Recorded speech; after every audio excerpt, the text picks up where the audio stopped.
Fun stuff. Now, pretty much 90% of what we're about to do is stuff you've been doing. Solving linear equations. We're adding in one, maybe two little details. Okay? But the majority of what we've been doing is the same stuff. Okay? Adding things to both sides of an equation, multiplying or dividing both sides of the equation, getting your variable isolated. But the big change is that we have a different sign. Instead of an equal sign, we have an inequality sign, which could be either less than or greater than, less than or equal to, or greater than or equal to. But everything else about it is the same. We have to have real numbers for our coefficients. We can't have 0 for our coefficient. Okay? So everything else about it is the same. The big deal with inequalities, when we're looking at equations, most of the time we end up with one answer, right? X equals a number. That's the one number that when I plug it into my equation, it makes that statement true. When we're dealing with inequalities, we expand that solution set. Okay? We expand the solution set because now I have more values of x that make the statement true. So I'm looking at all values of x that make 2, or that are greater than 2. What are some numbers that are greater than 2? 3. What else? What else? What else? What else? Just infinitely. Okay? And 3.4, and 5.7, and 6.2175387, whatever. So when we move into inequalities, rather than just having one number solution, I have a range of numbers. I essentially have infinite solutions. Okay? But it's defining the range of numbers that make the statement true. Okay? We call that a solution set. Okay? Because it's not just one number, it's a bunch of numbers. So we have this inequality, x is greater than 2. Alright? This is called an inequality, right? This is called set notation. Okay, set notation. Those little curly Q brackets, there should also be one here. Okay. Try and draw curly Q brackets on this thing. It's not the easiest thing to do. Curly Q brackets. Okay. Those curly Q brackets represent, hey, this is a set. This is a set of numbers. And what's in there can vary a little bit. But that's our set notation, and we read this as the set of all numbers of x. Okay, the set of all numbers of x such that x is greater than 2. The set of all numbers of x such that x is greater than 2. And that's saying, okay, we just want all the numbers that are greater than 2. Okay?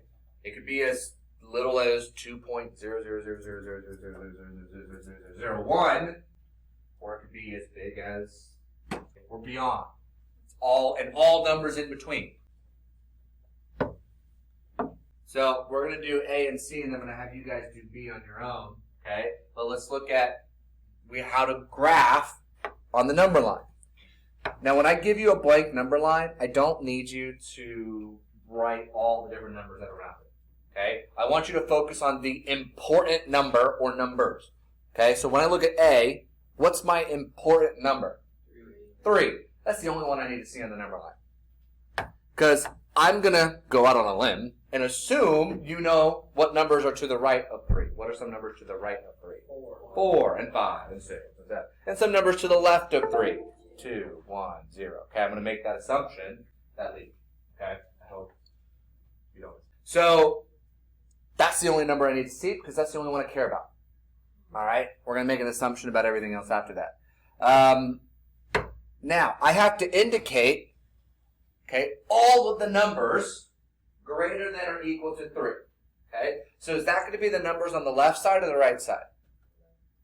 All numbers greater than 3. The right side. Okay, so all of these numbers here and forever to infinity. Now, is 3 less than or equal to 3? I'm sorry, or greater than or equal to 3? Yes. Because of that or equal to, right? 3 is equal to 3. So 3 is included in my set. So we have two options for the critical value. We can either use an open circle or a closed circle. All shaded in. Okay? If we have the greater than or equal to or the less than or equal to, it's the closed circle to indicate, hey, 3 is part of my solution set. 3 is included as an answer. Okay? 3 is a solution. Okay? But on the flip side, let's say instead I just had x is greater than 3. No or equal to. Is 3 greater than 3? No. So I use a closed circle for the greater than or for the less than, which means 3 is not a solution. Because 3 is not greater than 3. 3 is 3. Okay? So open circle means that number is not a solution. Everything leading up to it is. As close as we can get. As many zeros as you can fit and then a 1 after it. But 3 is not included. But if we have the or equal to, then we shade it in, indicating, yes, that number is a solution. It is part of my set. Okay, so the difference between open and closed circle. Now let's look at C. Okay, I have two critical values. Where are they? 0.5. Good. Which one should I write on the left? 0.5. See, you guys do know your number line.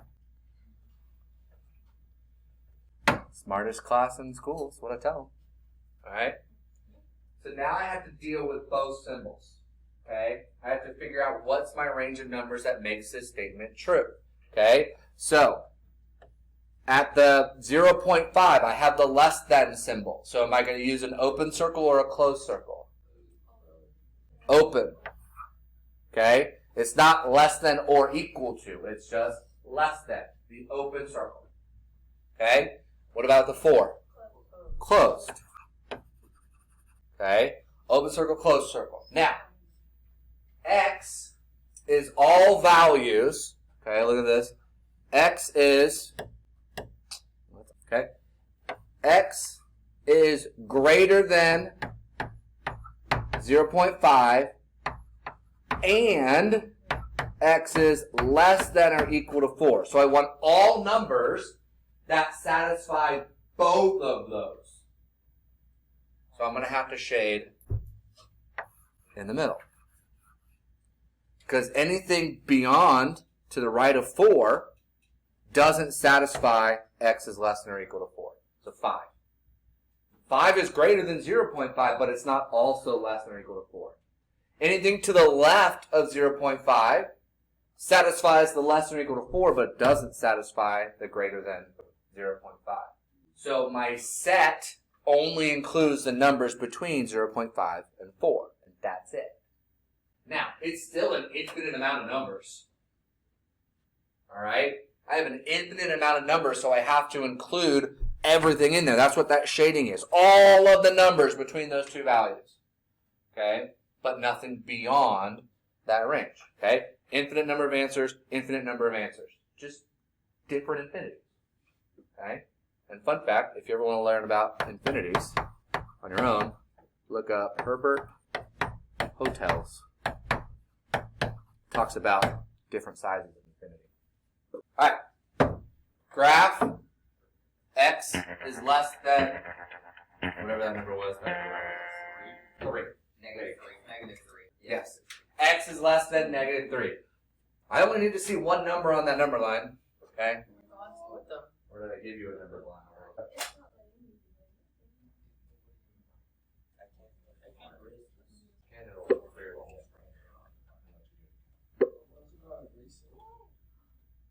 If you click the trash can, it'll just clear the whole screen.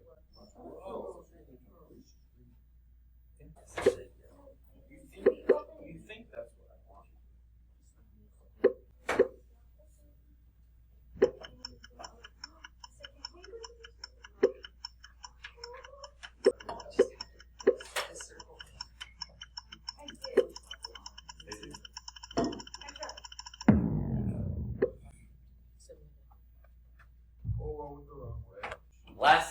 than negative 3. To the left. Okay? Open circle at negative 3 because it's the less than. So open circle, shade to the left, easy peasy, lemon squeezy. Alright? Questions, comments, concerns, queries, or conundrums? Alright. Yeah. So less than or greater than is going to be open. Less than or equal to and greater than or equal to is closed. Well, so less than Or less goes to the left. Greater than goes to the right. Okay. Now, when we were solving equations, we added and we subtracted things from both sides to get x by itself. I can do the same thing with my inequalities. Okay? Whatever I add to one side, add it to the other, and it stays true. Okay? So this is an equation, real straightforward, real simple. X minus 4 equals 9. Solve for x. X minus 4 equals 9. Solve for x. Just the number. Just the number. Wait, hold on. Just the number. X minus 4 equals 9. What's x? It's not a trick question. I'm trying to prove a point. I feel like it is. It's not a trick question. I'm just proving a point. Can I count? I know. I'm proving a point. Yeah.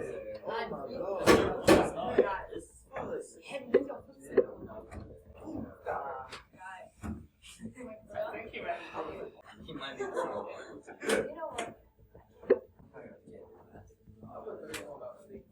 Wow.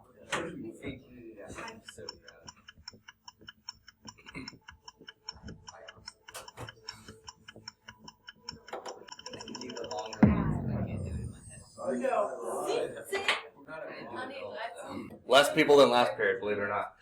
It's not a trick question. What do I do to get x by itself? The number was 17. 13. Oh, so yeah, the number. Okay. No. You add 4 to both sides.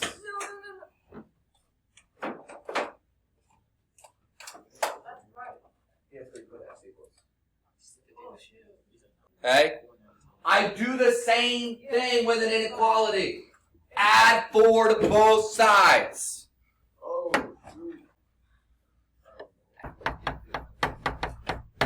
The only difference is instead of an equal sign, I have a less than sign. It's the only difference. Just have a less than sign instead of an equal sign. Because it's not x is equal to 13, it's x is less than 13. That's the only difference. Different sign in the middle. Yeah. You might swap it if you have to multiply that. We'll get that. Doing with additive first, but yes. Maybe jumping on a desk. Yeah. I've jumped on a desk before, but not here. Okay? Open circle or closed circle? That's great. Open. Open. Which way am I going to shade? Left. Boom. So I've got my inequality and I got my graph. Guys, I'm the one talking, not you guys. What was your question? Because it's less than, not less than or equal to. If I had the equal to, I'll change the color, add it in there, boom, then I would shade it. Okay. All right, same steps. If I have an equal sign or an inequality sign, doesn't matter. I'm still going to do the same thing. So how do I get my variables to be on the same side of the equation? Okay, I'm going to add 7 to both sides or subtract 5. Let's do the variable first. How do I get my variables together? Subtract 2 on both sides. Subtract 3. Okay. Minus 3x. Minus 3x. X plus 5 is greater than or equal to negative 7. And now let's move the 5 over. Not plus 5. Subtract 5. There you go. Minus 5. X is greater than or equal to negative 12. Okay, so my critical value is negative 12. Open circle or closed circle? Closed. Okay, because of that or equal to. Am I shading to the left or the right? To the right. Because x is greater than negative 12. X is greater than negative 12.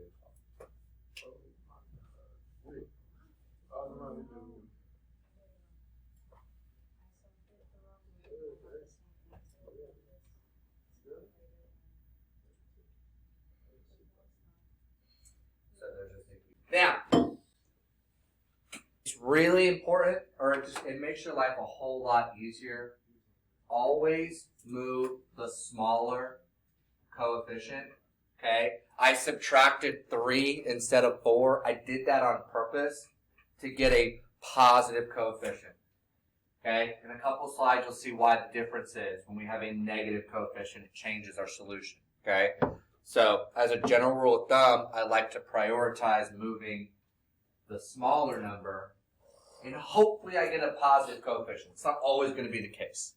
Okay, now multiplication is the same thing. I can multiply or divide whatever I want on both sides as long as I do the same thing, just like an equation.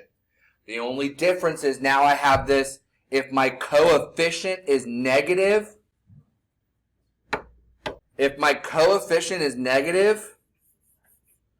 then I have to flip the inequality.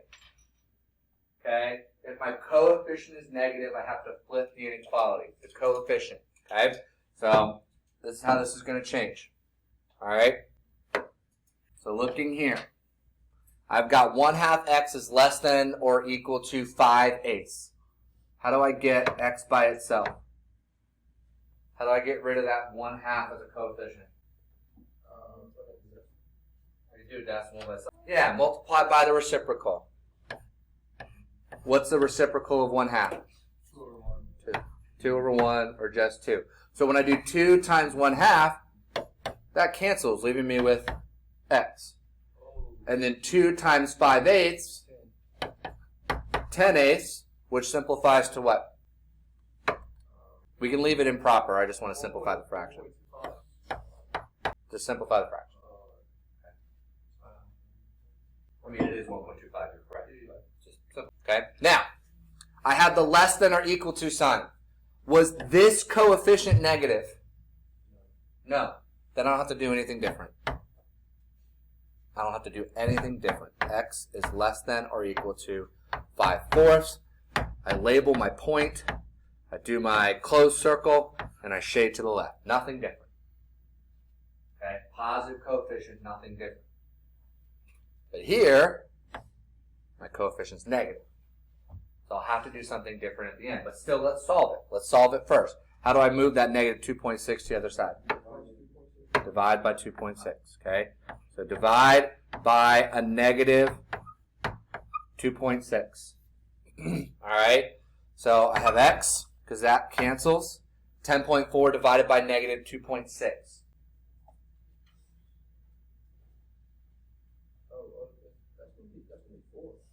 More specifically, negative 4. Now, was this coefficient negative? Yeah. Flip it to greater than. Okay? Instead of less than, now it's greater than. Alright? Only if the coefficient is negative. If this 10.4 was negative, I don't give a flying flip. It doesn't affect anything. Okay? Only if the coefficient was negative. The coefficient and only the coefficient. If it is negative, when you multiply or divide, you flip that inequality sign. Greater than becomes less than becomes greater than. Greater than or equal to becomes less than or equal to. Less than or equal to becomes greater than or equal to. If the coefficient is negative. Alright? And then negative 4 is here, open circle to the right. Alright? Questions, comments, concerns? It's not so bad. Okay? This list is the exact same list you got last time when we were solving equations. It's verbatim. Check for fractions. If you have fractions, multiply by your least common denominator so that you can cancel out your fractions. Check for distributive property. Do distributive property first. Distribute to remove your parentheses. Combine like terms on each side. Use addition property to rewrite the variable together and constants on the other. Multiplication to get rid of your coefficient. Okay? So it's longer, but it's the same process. We just have a different sign in the middle. So, do I have any fractions to clear? No. Do I have any distributive property? Yes. 7 times x, 7 times negative 2. Now I have a greater than sign instead of an equal sign. That's it. All right. Negative 4 times 5. Negative 4 times negative x. And then minus 20. Okay. Do I have any like terms on the left side? Which combines to give me what? 8x minus 14. I need to write smaller. I'm going to run out of room. What about on the right side? Negative 20, negative 12 gives me what?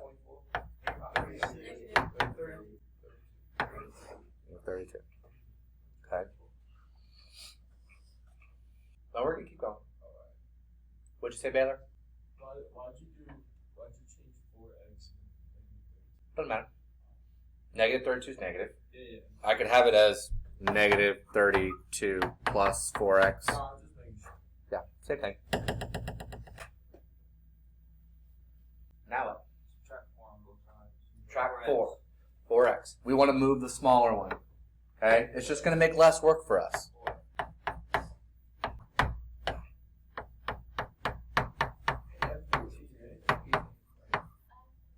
Add 14.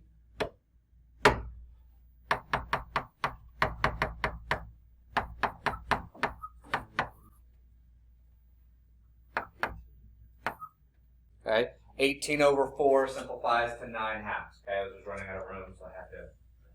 Okay, 18 divided by 4 is 9 halves. 18 over 4, I divide it by 4, and then divide by 2 on top and bottom to simplify it. Okay, now. So it'd be 4.5. Yeah. Was this coefficient negative? No, so then I don't have to flip it. So I get x is greater than 9 halves. That's it. Okay? Alternate reality. Okay? So I'm here at 8x minus 14 is greater than 4x minus 32.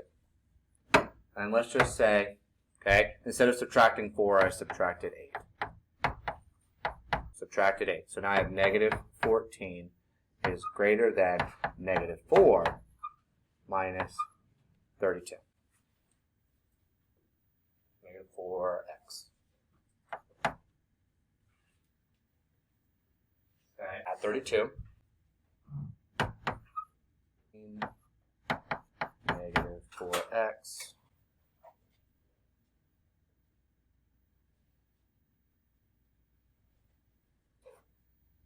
Holy cannoli. Oh, we get to play a fun game. Are you guys ready? Are you ready? Are you ready? Find the goof. It's not negative. What's not negative? Oh, negative 18. It needs to be negative 18. Yeah, that's God, I love this game. I was gonna say something because I already did it, but I didn't Hey, know if I was for wrong. You that- should! For that, I didn't know if I was wrong. Find the goof. Negative 18. So, negative 9 over 10. It ain't happens even fast. I just get so excited too fast. Okay? Now, alright, factor. We found the goof. Good job. We fixed that. Okay, so now over here. Now what? Divide by negative 4. Okay? But because this coefficient is negative, I've got to flip the inequality. So now, instead of this, so I still have negative 9 over 2 here, because that fraction is going to simplify the same, but now my inequality has to flip. Okay? The inequality has to flip instead. Notice, key detail here, okay? X is greater than. X is greater than. Okay? The open side of the inequality is opening on the x. The x is greater than negative 9 halves. So, negative 9 halves greater than shade to the right. So either way, I get the same solution, but you need to pay very close attention to, is x greater than the number or is x less than the number? Okay? Because whether the x is on the left or the right, it should still represent the same thing. So that's a little detail you need to pay really, really close attention to. Questions on that? Come on, are you doing okay? Alright, solve and graph this.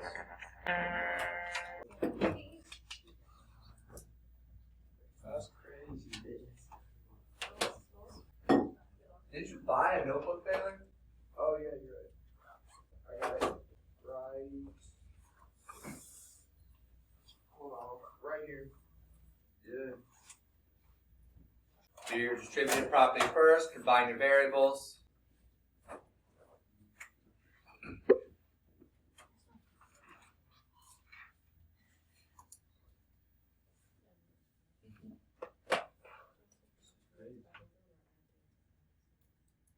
You're going to subtract because this is a positive. Yeah, so this is positive, so that cancels. And then it's 5 minus 3.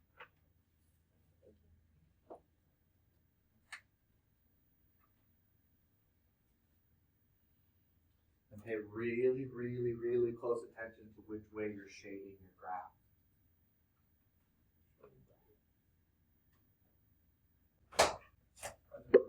Oh. Alright. Now, I'll move this over. Oh yeah.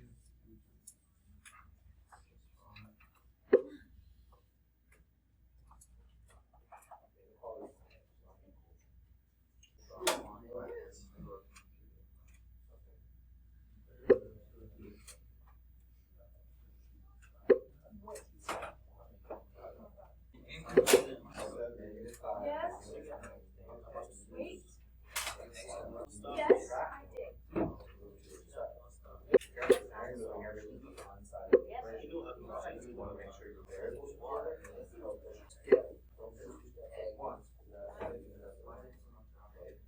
You're minus 3. And rewrite greater than 2x. Close. Greater than, or less than.